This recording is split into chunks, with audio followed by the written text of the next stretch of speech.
Assalamualaikum warahmatullahi wabarakatuh. Melanjutkan pembelajaran kembali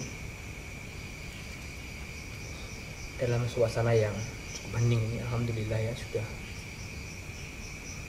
angin-angin yang berbisik sudah agak reda. Kita belajar tentang tenaga dalam, ilmu-ilmu tenaga dalam yang selalu dipertanyakan oleh para pendekar, orang yang senang gelut, tarung,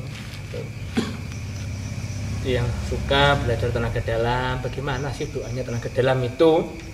Ada nggak sih doa tenaga dalam itu yang pakai bahasa Jawa? Biasanya bahasanya kok tenaga dalam itu kok pakai bahasa Indonesia, pakai bahasa Arab, pakai bahasa apa? Sekarang cobalah Jawa, yang dimiliki Jawa itu apa? Tenaga dalam yang mana gitu. Ya banyak, mungkin salah. Nah, cuman saya ini akan mengajarkan kepada saudara-saudara tenaga dalam yang berpasangan ya. Satu, ini doanya dulu ya. Jati kemelut tanpa gawean racik wis sakbono jabang jiping tanpa tandingan, dan pasangannya dandang wiring senjata cakra lan suaraku ana ing awang-awung wesi-wesi leburna waja mas inten lebur dadi gawe. Begitu ilmu itu nggak boleh membaca. Ilmu nggak membaca teks. Itu namanya pidato. Kalau ilmu harus hafal. Tuh. Ilmu nggak hafal. Belajar pelet nggak hafal. Kalau mau pelet lihat ini, lihat apanya? Lihat kertasnya. Jadi yang dipelet ini kertas, yang masuknya ke kertas bukan ke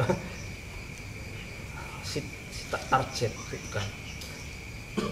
Begitu pula ketika menyantet orang di sana pakai kertas, yang maksudnya ke kertas itu. Dan kan kertas kan benda mati, yang syariat itu kan harusnya benda hidup, makanya nggak berfungsi. Ilmu itu dihafalkan. Tenaga dalam berpasangan ini ada yang bilang itu bumi kasoran, ya. Yang satunya langit kasoran. Itu tenaga dalam ini memang dia bagus. Kalau banyak orang mengatakan itu tenaga dalam rajekusi ya. Tuh. Terus tadi yang dandang gurih jatuh coklat itu sebenarnya lebur baja gitu, untuk lebur baja. Tuh. Kalau mau diisikan ke gotri bisa. Dibaca berapa? Sedikit saja. Itu dibaca 1000 kali. Tiupkan ke gotri itu 100 pas 1000. Nanti tiap ada orang mau minta isian kasihlah 1, 2, 3 gitu. Percaya, harus percaya. Memang itu ilmu leluhur kita Pak, ya. Tuh. Kalau ingin memiliki ilmu ini bagaimana caranya? Udah yuk. Yang mau tirakatkan 49 hari ya. Tiap hari dibaca 1000 kali. 1 ilmunya. Berarti kalau 2 ilmu berarti 2000 kali ya. Tuh kalau masing-masing 1000. Tuh. Tapi kalau saudara menyerahkan ini semua kepada gurunya, saya yang tirakat. Karena apa? Setiap hari saya itu tirakat. Tuh. Seperti ini tirakat. Saya tidak tirakat itu hanya itu Idul Fitri, Idul Adha ya. Kasar itu tidak tirakat, nggak boleh.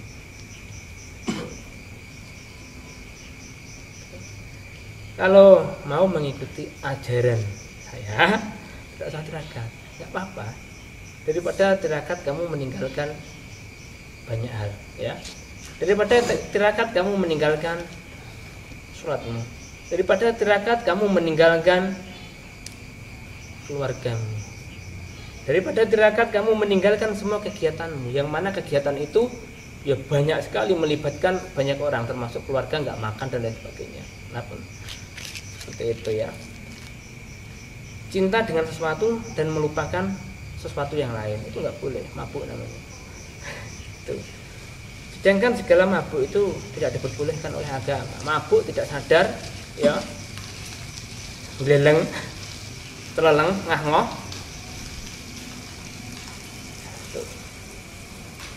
Nggak boleh gitu ya.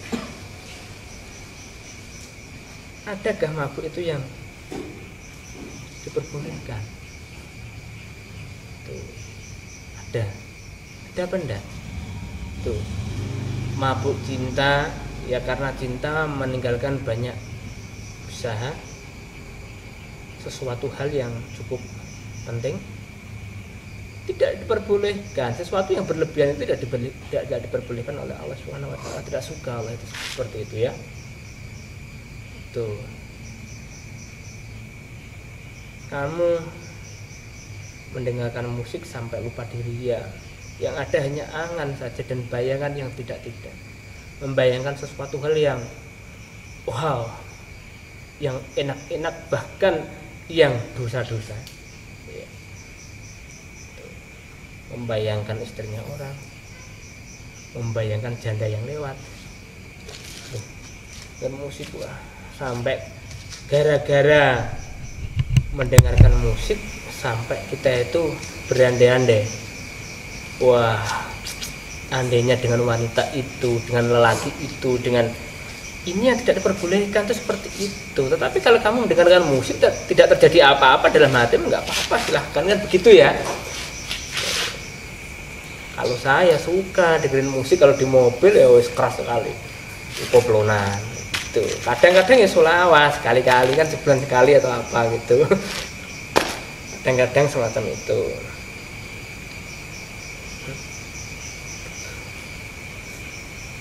Mabuk harta, karena mencari harta akhirnya melupakan banyak hal ya, merugikan banyak orang ya kan, merugikan diri, keluarga, merugikan agama, negara dan lain-lain. Itu juga tidak diperbolehkan. Makanya jangan mabuk atau suka sesuatu yang berlebihan gitu ya, turut-turut. Meskipun kita mencintai ilmu, tidak kok kita itu harus langsung meninggalkan sesuatu yang lain, tidak. Belajar ilmu kita masih bisa membeli sesuatu hal yang kita suka, bisa itu. Belajar ilmu kita masih memperhatikan keluarga kita, itu yang bagus tuh. Kalau saya bertapa ini nggak makan, nggak ini, buat apa? Sudah tidak zamannya, sekarang itu nggak zamannya seperti itu. Kalau di zaman dulu memang banyak pelaku-pelaku semacam itu, tapi saudara sekarang tidak usah ya. Buat apa? Oh sekarang berantem ya, tangkap polisi ya. Tuh mau ngapain? Coba. Tuh. Mencari jati diri. Alasannya mencari jati diri. Tidak juga ya pakai yang semacam-macam itu, terlalu apa ya, terlalu berlebihan itu loh. Belajar sedikit-sedikit dari kita sendiri ya kan? Dari lingkungan itu kita akan menemukan jati diri kita nanti ya kan? Kita pahami diri kita sendiri itu seperti apa, kita memahami Sang Pencipta. Karena apa? Karena kita tercipta itu ada yang menciptakan. Kalau kita tidak mengerti siapa yang menciptakan ya, seperti apa yang menciptakan, apa yang disuka oleh Sang Pencipta, apa yang dilarang oleh Sang Pencipta, kita harus tahu. Sedikit dari itu ya, berawal dari situ kita akan menemukan jati diri kita. Untuk apa hidup ini? Apa tujuan hidup ini? Cari sendiri ya, belajar sendiri. Saya juga belum tahu apa makna hidup ini, untuk apa hidup ini kan gitu. Yang saya tahu kalau udah malam, saya tuh mengharapkan kapan paginya, itu aja. Kalau pagi kapan datang malamnya ya. Aktivitas pun ya nggak jarang saya setting. Yang perlu saya jalankan di saat itu saya jalankan gitu aja. Jadi makna istilahnya jati diri itu yang seperti apa, kesejatian diri yang seperti apa, saya itu belum mengerti juga ya, belum mengerti itu, belum paham gitu. Tapi sedikit demi sedikit saya itu belajar untuk memahami itu semua. Tetapi belajar saya tidak mengganggu lingkungan saya, keluarga saya tidak terganggu.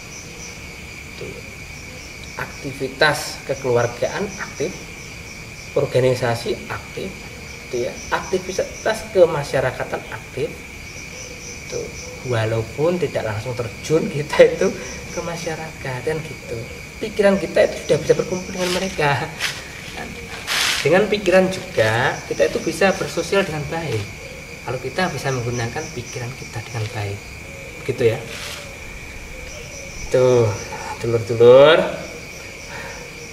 ayolah tenaga dalam ini ikutin saya aja. Itu tadi doanya nggak perlu ditirakatin ya.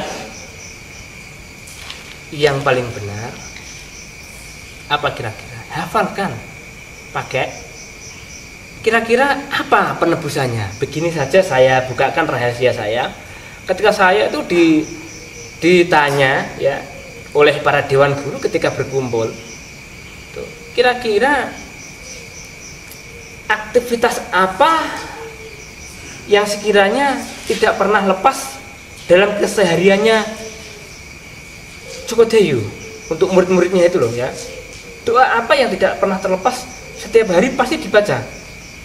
Kira-kira mau saya sebutkan. Ini rahasia saya, ini tak buka ya. Ini saya punya murid yang sangat banyak, entah berapa jumlahnya saya itu nggak tahu, karena itu dihandle oleh para pengurus, para dewan. Banyak murid saya itu banyak. Semua itu bukan hanya saya anggap sebagai murid, namun keluarga saya. Seperti itu. Lalu apa kira-kira kegiatan sehari-hari ini yang tidak pernah lepas dari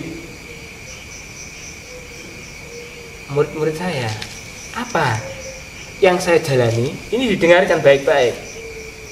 Saya setiap hari ya, mendoakan leluhur saya ya, leluhurnya murid-murid saya semua saya jamak ya, semua leluhurnya murid saya semua tanpa terkecuali, sampai leluhur sampai ke Nabi Adam, sampai Nabi Adam sana ya, saya doakan. Dan yang tidak pernah terlepas minimal 100 kali itu pasti saya bacakan hadiah suratul Fatihah. Suratul Fatihah 100 hari untuk leluhur daripada murid-murid saya sampai ke Nabiullah Adam alaihissalam. Itu yang saya lakukan, dengan tambahkan doa-doa yang lain yang sangat banyak. Tuh, kenapa seperti itu? Kenapa enggak leluhurnya sendiri yang didoakan? Kenapa enggak dirinya sendiri? Tuh. Dengan mendoakan orang lain mungkin saya juga dapat berkah daripada doa tersebut. Gitu. Memberikan sesuatu kepada orang lain, kita juga akan mendapatkan balasan juga dari Sang Maha Pencipta, ya, Allah Subhanahu wa taala. Seperti itu, dulur-dulur. Saya tidak pernah terlepas dari itu tadi. Nomor 1, kirim hadiah berupa suratul Fatihah itu minimal 100 kali pasti saya jalani, gak kurang. Kalau 100 sekian ya, minimal itu 100. Iya, hari, bukan tiap tahun, tiap hari saya jalani itu. Dari murid-murid padepokan saya, namanya ini ya, padepokan saya, semua leluhurnya itu saya kirim hadiah itu sampai saya sebutkan leluhurnya sampai Nabiul Adam alaihissalam. Ini belajar, ini ilmu, ini wawasan dalam ini. Kalau dipelajari dalam, saya bisa menemukan ya, wawasan semacam ini, kasepuan semacam ini itu melalui tirakat yang cukup lama, bukan enggak lama. Itu hobi saya, tirakat itu hobi, suka. Itu kalau nggak tirakat malah bingung. Cuman itu tadi saya nggak melupakan yang lain. Itu aktivitas tetap biasa gitu ya. Kalau saatnya serius saya juga bisa serius. Kalau diajak bercanda ya bercanda, itulah manusia. Ini menjadi manusia yang umum ya, itu ya. Tuh, saatnya selfie ya selfie, biasa kan foto-foto di mana gitu yang pantas. Tuh. Sambil memandang diri sendiri. Oh, ternyata saya diciptakan Tuhan itu ya bagus juga gitu, nggak begitu jelek walaupun nggak begitu cakep kan gitu. Itu manusia, ada kekurangan ada kelebihan gitu kan. Masalah buruk rupa ya nggak jadi masalah, tampanan. Yang penting nomor satu itu hati kita nomor satu ya tuh. Tapi seenggak-enggaknya kita itu kalau jadi istilahnya ya, jadi ahli spiritual itu walaupun tidak cakep, auranya itu harus baik dikit gitu loh, harus agak bagus gitu, jadi tertolong tuh. Kalau jadi kita ahli spiritual atau tokoh ya, muka sudah enggak, muka pas-pasan, coba muka pas-pasan, auranya enggak ada, yang dipunya cuma materi, apa yang terjadi? Gombal, apapun yang digombalkan orang tuh. Makanya saya mengajak saudara belajar aura, dan aura itu juga bukan untuk kalian semua, bukan untuk saudara semua, untuk saya juga. Ilmu-ilmu yang sekiranya nanti agak istilahnya kurang hafal ya, istilahnya takut terlupakan, bisa saya baca, bisa saya sampaikan seperti ini, akhirnya ilmu-ilmu itu tertolong dan tidak musnah begitu saja, dulur-dulur ya. Gitu, cukup lah. Kita lanjutkan tadi tenaga dalam. Tenaga dalam itu tenaga yang dari dalam. Itu. Lalu tenaga dalam itu sebenarnya siapa yang mengisi? Itu tenaga dalam itu ya. Rahasianya ini saya bukakan. Tenaga dalam itu ada inti, tenaga dalam inti murni ya. Itu bawaan kita lahir. Ketika kita dilahirkan itu sudah dibekali dengan itu semua ya. Dengan kekuatan-kekuatan itu tadi, kekuatan batiniah itu sudah ada. Siapa yang mengisi? Allah Subhanahu wa taala langsung. Itu kekuatan ilahiyah itu bukan diisikan oleh manusia. Manusia itu hanya mengajarkan cara mengaksesnya ya.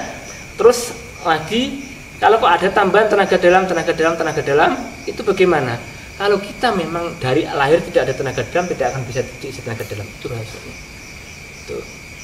Jadi isian dan isian itu hanya mengikut tenaga dalam yang sudah ada. Tuh, memperkuat, ya, diolah, namanya kan ada itu namanya olah batin, ya, olah batin, olah tenaga dalam. Tuh. Olah tenaga dalam itu diolah dengan apa? Dengan batin, perasaan. Tuh. Cara melihat tenaga dalam dengan batin juga. Tenaga dalam kok dilihat dengan mata kasar, dengan tangan kasar, itu lucu ya, lucu. Sesuatu hal yang bersifat batin ya seperti itu harus cara melihatnya pun secara batinnya, cara mengaksesnya pun dengan cara batinnya, cara mengolahnya dengan cara batinnya. Tuh ya, itu. Lalu kenapa ada yang belajar tenaga dalam kok pakai gerakan dan lain-lain?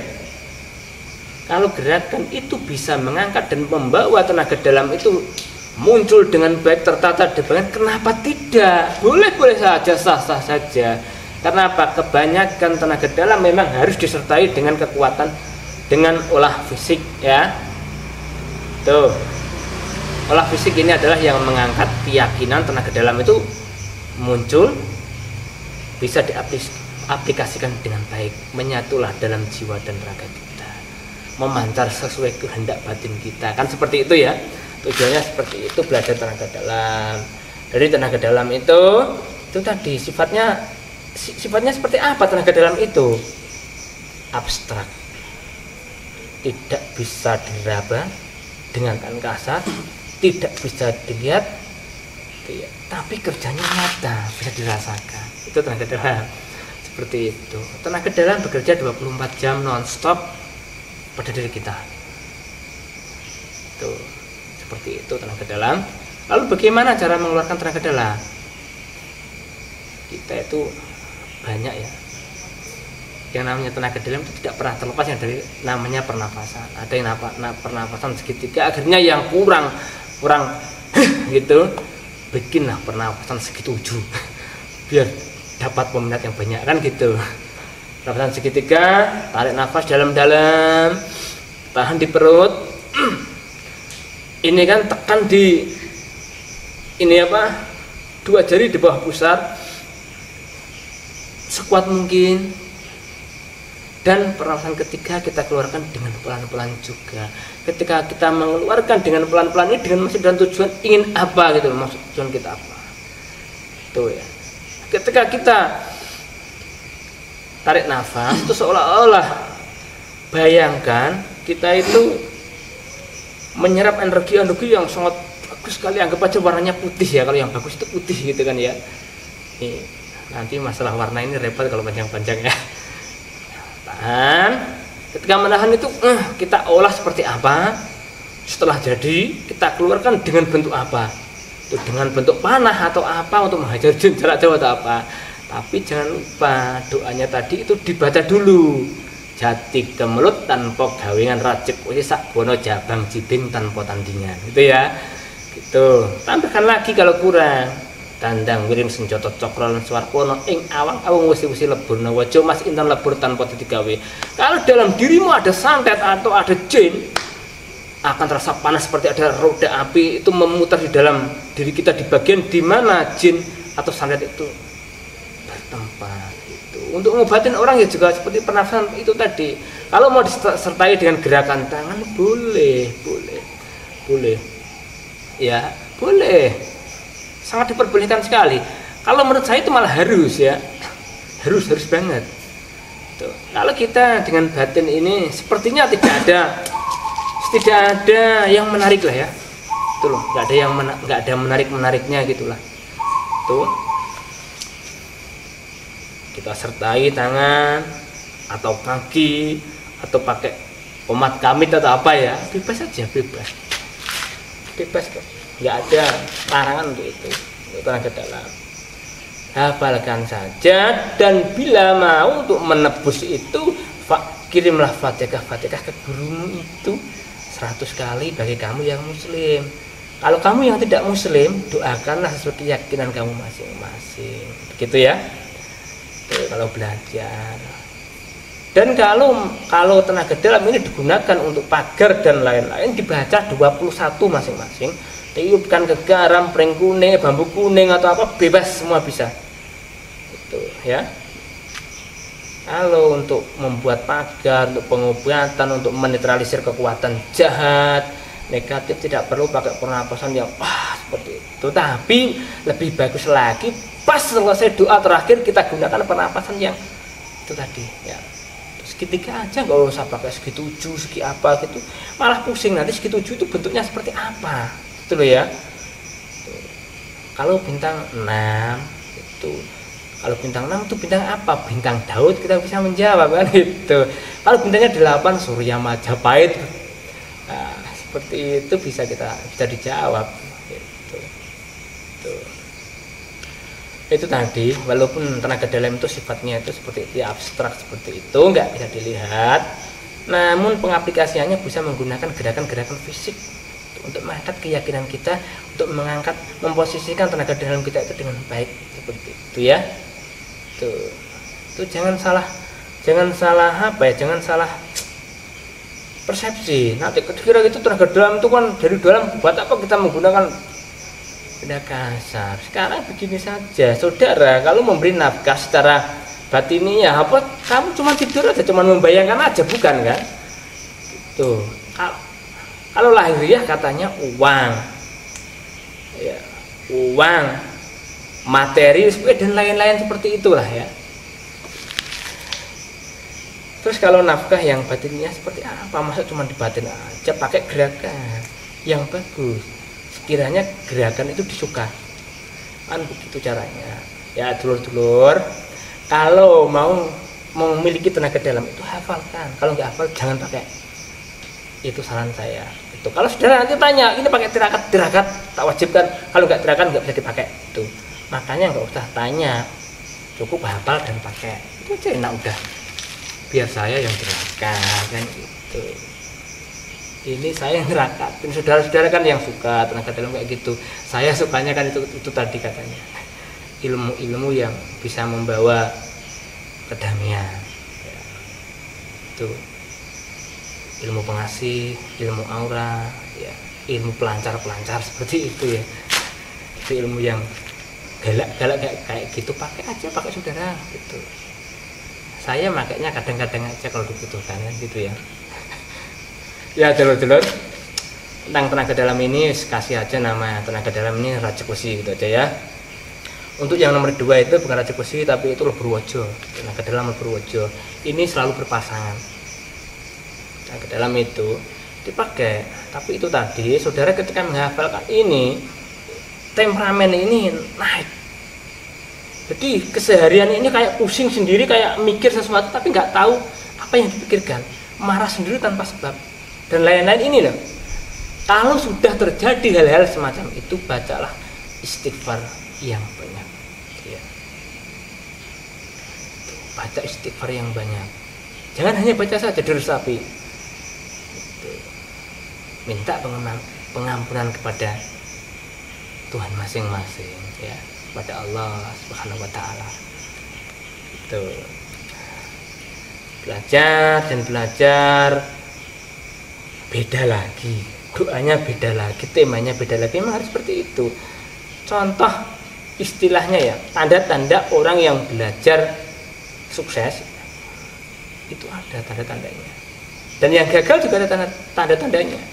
Ketika manusia itu belajar dan mudah puas, itu adalah alamat kegagalan yang hakiki ya. Kok belajar itu tidak mudah puas, selalu kurang dan kurang, ini dalam pembelajaran itu adalah tanda daripada sebuah keberhasilan ya. Seperti itu. Kalau belajar, kalau kamu cinta hikmah beneran, kamu nggak akan mudah puas dan bosan. Saya itu nggak pernah puas sampai sekarang, belajar terus. Tuh kadang ya itu tadi, kadang jadi guru, kadang jadi murid juga kan. Dulur-dulur semua, gak usah pada berpikir yang enggak. Cukup dia menyampaikan ilmu seperti ini, bikin YouTube ini untuk apa? Kalian pada bingung ya, pada bertanya ini ya. Kok dibuka secara gamblang caranya ya, bukan dia memamerkan keahliannya terus ini itu buat apa? Nanti kalau saya yang ahli dan kamu hanya saya tunjukkan keahlian saya, buat apa kan? Itu namanya PHP kalau bahasa sekarang tuh. Wah, saya tadi ketemu jin di alam gaib sana, katanya besok mau ada janda lewat, itu ada 10 binol semua. Coba kayak gini, yang tahu hanya saya dan kamu, cuman pelongo-pelongo di sana. Kalau nggak mengerti ya kan, hanya belajarnya nggak seperti itu. Ya lebih baik seperti inilah, kita belajar bersama, kita pakai ilmunya bersama ya. Jadi nggak hanya membual saja gitu ya. Oke dulur-dulur, seperti itu tadi tenaga dalamnya, gunakan dengan baik dan kembangkan, jangan pernah puas ya. Untuk mengaplikasikannya dengan 1000 cara bisa. Oke, terima kasih. Saya Joko Dewi undur diri. Wassalamualaikum warahmatullahi wabarakatuh.